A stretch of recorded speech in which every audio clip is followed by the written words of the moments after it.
Imagine creating a new country. All the things to set in place from land rights to roadways to churches to schools to military, imports, police. The Constitutional Congress had to control all the debates, listen to all the opinions, and write down concisely to present the Constitution to the people for their okay. The 13 states had all their state laws. They were all different. Prior to the Constitution in 1789, the states were treating each other more like foreign powers, like the small little individual countries in Europe. They wanted to be united, but still have their state power. Unifying them and making everybody happy was like herding cats. You catch one and another one jumps away.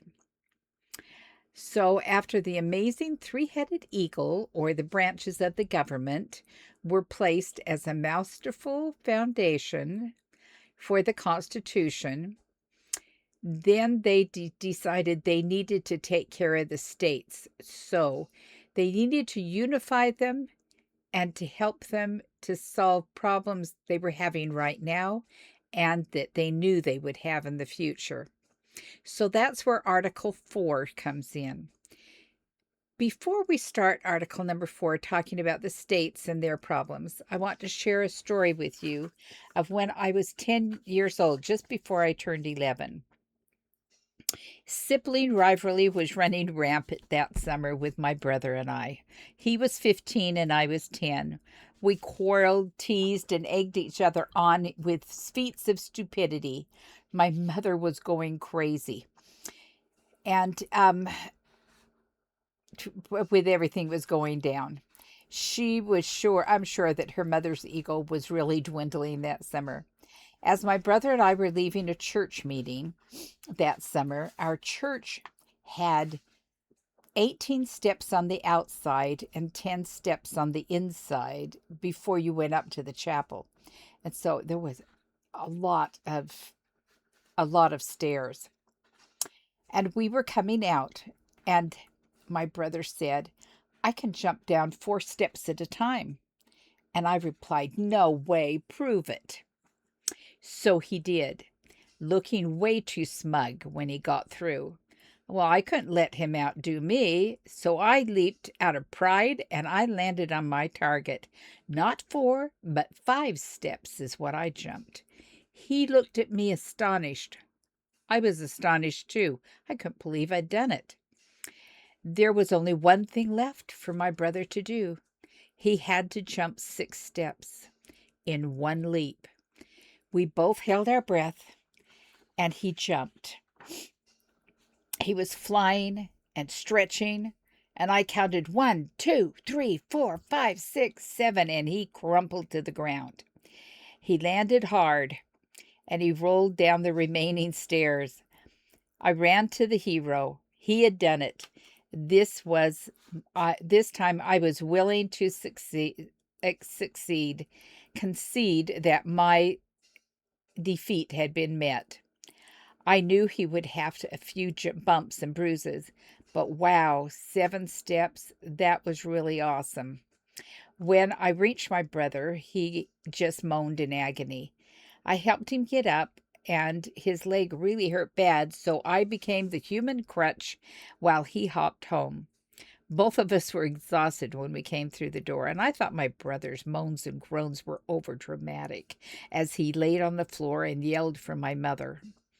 Mothers know somehow when a yell means walk, wait, or run, and she ran.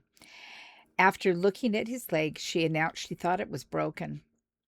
While waiting for Dad to bring the car around in front of the house, she asked my brother what happened and how did it happen. And he bluntly said, "She did it," pointing at me, and I was appalled at his accusation. After hearing our story, Mother said we both deserved to be punished for our competitive, contentious actions towards each other. Obliviously, my brother's broken leg was not going to bother him as much as it would me. because his broken leg was his punishment. Mine was something that my mother needed to think about to make sure it was really good. A few days later, my brother got a walking cast, and we were back at our same old taunting. This time he went too far. He told me if I played Tuna Fish from my piano book one more time, he was going to throw my gold heart engraved bracelet from the barber's in the garbage. I stared at him straight in the eye and played Tuna Fish from memory.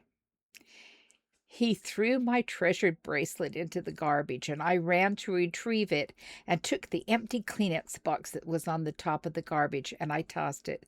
No, I threw it with the determination of a quarterback. And as luck would have it, the corner of it hit him right in the middle of the forehead.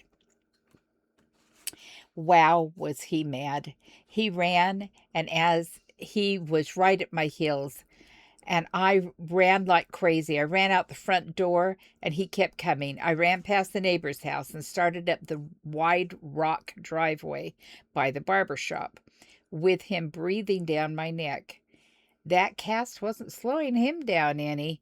Then it happened. He went down when he turned a corner. Sure enough, he broke the other leg. It was the second time that week he hung on me for support. When we explained our story to Mother, she was ready to dish out discipline this time. I was to do his chores that summer, and when each of the casts came off, I had to be there to witness it. And it was awful. It smelled awful. It was gross. It had skin, had Cheerios down it, had all kinds of things that had stuck down in there. It was awful. It truly was a punishment. Mother was wise in teaching us we need to take responsibility for our own part in a confrontation. I think this applies really well to what we're going to be talking about. My mother's goal that summer was to help my brother and I to learn to coexist in the same house. Well, much like the founding fathers, they were trying to help the states to coexist with each other in the same country. The founding fathers didn't want the states to feel intimidated or threatened, but they wanted the federal government to guarantee both security and representative form of government to be in place. That's where the fourth article of faith comes in. Fourth article of the Constitution. The first one was legislative branch. Second one was about the executive branch. The third one was about the judicial branch. And now the fourth one, the fourth article, is about state rights. It was giving the states the right to have its official acts recognized and accepted by all other states. Congress was to decide the manner of acceptable laws and procedures from each state. They went through each state's constitution and found commonalities they all could agree on. And they went through each state's constitution and found that there were things that had to be changed. And then when they went through it again, they decided to agree to disagree on a few things, and that some things were just quirky enough they could stay in that state's constitution. Things about alligators crossing the road and stuff like that. Mississippi may need that, but Maine did not. Next, they had to make laws so the citizens of each state were entitled to privileges in all states, meaning they could travel past state borders and sell and buy in other states and not pay outrageous fees, and they could still be protected by the local government in their travels. Alexander Hamilton said, "It is the provision of the united citizenship in the United States that may be the basis of our union. It's that we're all citizens and we all have rights from all the states." The Constitutional Congress then had to address the issue of things that were already concerns and were happening, such as if a fugitive leaves the state where they commit a crime, the governor of that state may demand the fugitive to come back for trial in his state. However, if the governor of the state where the fugitive is now located and hanging out, if that governor feels that the fugitive would not get a fair trial in the other state or would be treated inhumanely, he can refuse the demand. This is in place today. One of my sons was on a SWAT police force, and they were asked by the governor to meet an armed vehicle with a terrorist who was being sent to Oregon to go on trial. My son's group met him on the border of Utah and Idaho and escorted him to the border of Oregon. That's where they exchanged officers with the Oregon officers to take the prisoner so he could go to trial. This was all arranged by the governors of several states under constitutional law. In Section 3 of Article 4, the Constitutional Congress discussed the future of the 13 colonies. It provides for the creation of new states. Dividing existing states was no. Combining states or parts of states to make a new state was another no. There was incorporated lands between the states that needed to be surveyed for boundaries to make them legal borders. Some of this land, both of them just shared. Some of them, they thought that they knew where the property line was, and it was different than the property line for a different state. So surveying and all that borders had to be established. These proceedings can only be done with Congress and state legislators involved with those states. The Northwest Ordinance, adopted in 1787, made sure that all new states that entered the Union were on equal terms with original states and in all respects having all the representation and all the benefits that the original states had. And it was all supposed to be on equal terms. And this happened at the time of the Louisiana Purchase, this Northwest Ordinance. However, when the Western Territories came and petitioned for statehood, they were treated differently. Today, efforts are being made in Congress to rectify the large portions of these western states and Alaska lands that were required to be given to the federal government before they could gain statehood. So all the western states and Alaska had great big chunks of their land that was owned by the United States, not them. And the news call it the Sagebrush Rebellion, but it's not a rebellion at all. It is simply the states using the Constitution to recover the land that was unlawfully taken from them so that they could get their statehood. Before a state is legally formed, it is the territory.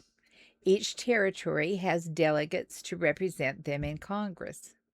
They can speak in Congress, but not vote. A territory must have 600,000 people living in it before it can even ask for statehood. U.S. territories total 14 today. 9 are uninhabited, and 5 have delegates to Congress. One of the largest is Puerto Rico. They have a population of 3.2 million, which is way more than the 600,000 needed for statehood. But Congress has to approve them for statehood, and they have not yet done that because of 3 reasons. 1, Puerto Rico would have voting members in the Senate and the House, and they fear it would disrupt the partisan balance in Congress. It's feared especially by the Republicans because Puerto Rico tends to think more like Democrats. Okay, the next reason why they're not a state is because 52% of the citizens in Puerto Rico supported wanting statehood at last vote, but only 52%. That wasn't enough. And number three was there's a strong cultural nationalism of their identity, and Spanish is their language they want to maintain. And they wanted to maintain their own Olympic Games, and so that's an issue too. So these things keep the people in Puerto Rico thinking, I don't know that we want statehood, but we definitely want to be a territory so they can protect us. So that's where we're at with Puerto Rico. Guam, on the other hand, is almost the same size as Puerto Rico, but they only have 160,000, 160,000 people who live there, and they don't have much of an income. Their income is in the poverty level, and they would be given, if they were made a state, they would be given the voting rights of 2 senators and their House of Representatives, which hardly seems fair to have them being represented by 2 senators when there's states that have millions of people in them represented by 2 senators. So that has kept them from being a state as well for Guam. I have a picture of the, and I'm going to transfer it over to here if this will work. Ta-da, there it is. Of the different territories that we own, most all of them are just islands. And here's the Virgin Islands over here, and there's a couple of atolls. This is a Palmyra and a Johnston and a Midway atoll. But to me, when I looked at this map, it looked like somebody playing Risk when we used to play that game. So anyway, oh goodness, where are we here? I lost my script. There we go. So an atoll, I wanted to tell you what it was because my husband was asking me about it, and they are different from islands. The difference between an island and an atoll, atoll, atoll, is an atoll is made up of all coral. They are in a ring shape with a reef enclosing a lagoon of water. They only exist in warm weather areas where coral can grow, and there are 3 of them in the United States. This part of the Constitution also guarantees the states and territories that the federal government will make sure that each state continues to have a representative form of government where the people are heard. And that's why even our territories can have representation. They can talk, but they can't vote. They are also protected by invasion from another country or state, and they can have federal help to suppress rioting and problems within their state. And that's pretty much it for, well, not quite. I wanted to tell you one more thing about the territories. In 1856, Congress passed the Guano Island Act. This is what started as getting islands as territories. It was designed to help American farmers by making guano easier to mine for their fertilizer for their farms. The government authorized these islands for business to gather the seabird poop. That's what guano is poop. For the United States farmers' fertilizer. I guess territories are all about money, votes, and poop. That's amazing, isn't it? they have a Guano Islands Act, which is the same as saying Poop Islands Act. The reasons why we do things. Yep. Okay, that's it for Article 4. Article 5 is about the amendments. The Constitution was a structure, a found structure, but they knew that as the country grew and as problems would arise, that they would need to be able to make it so it was more fluid, that it could have amendments, so it could work for a long time for the people in our country. The founders realized that they had made a mistake in the Articles of Confederation that they quickly scribed and used as a constitution during the Revolutionary War. This mistake was that they could only amend it if all states said okay. Since there was always one ornery state that wanted to debate forever about an amendment, it was difficult to make changes to strengthen the document's uses. So in the Constitution, Article 5, there are 2 ways to amend. Only one of them have only ever been used. The first one, amendment approved by 2/3 of the House and Senate and 3/4 of the legislature when they're all together. So that's how it's done. But another way that it could be done is the other way that hasn't been used. 2/3 of the state's legislatures petition Congress for a constitutional convention to bring it about so they can discuss changes. And that's it for Article 5. It's about making sure we have amendments available. Article number 6. The new government has 3 areas that needed attention and needed to be spelled out specifically. The first was the war debt gathered from before the Constitution. They were $25 million in debt. It was written in the Constitution that all debt would be paid so that the honor of the United States was intact. That was the first of the 3 areas of concern by these men. Second was states were subordinate to the federal government. They must uphold the Constitution. Everybody in every state live by the laws established by the federal government as well as their state government.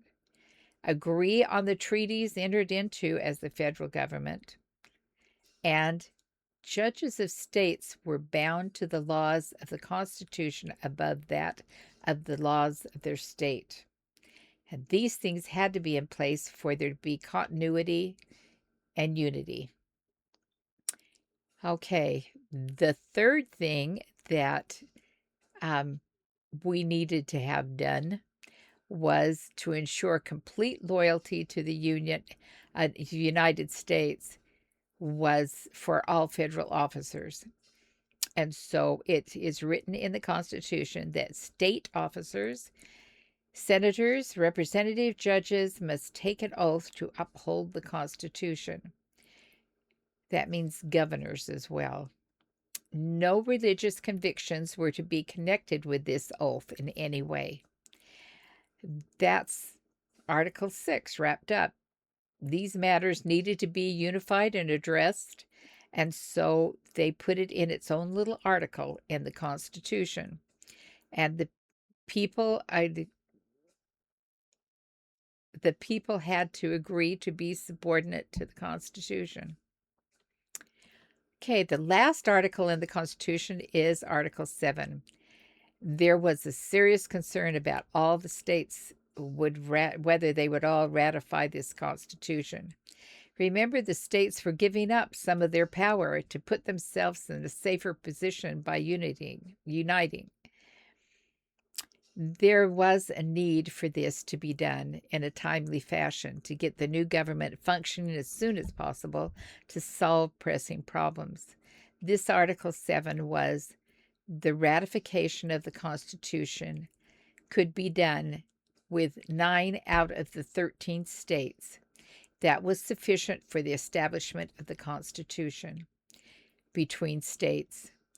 This would only be binding for the states that signed. No state was compelled in under the new Constitution. This is the document right here where they'd written it. This right here is the bottom line, and this is what they finally submitted to the states in 1787. It was adopted by 11 out of the 13 states within the year. After elections, the new Constitution was in full force in 1889, and that's 2 years after it was written.